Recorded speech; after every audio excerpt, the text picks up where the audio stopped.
أعوذ بالله من الشيطان الرجيم. بسم الله الرحمن الرحيم. يا أيها الذين آمنوا لا تقدموا بين يدي الله ورسوله واتقوا الله إن الله سميع عليم. يا أيها الذين آمنوا لا ترفعوا أصواتكم فوق صوت النبي ولا تجهروا له بالقول كجهر بعضكم لبعض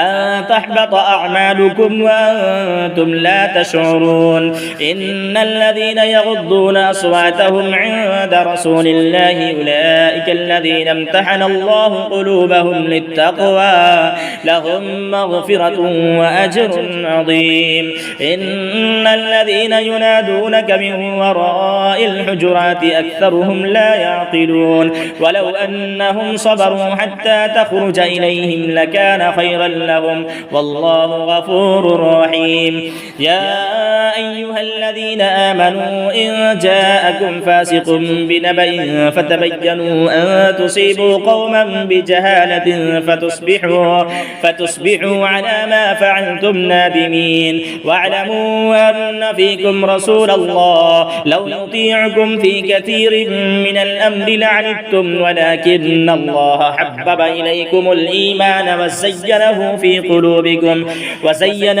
قلوبكم وكره إليكم الكفر والفسوق والعصيان أولئك هم الراشدون فضلا من الله ونعمة والله عليم حكيم.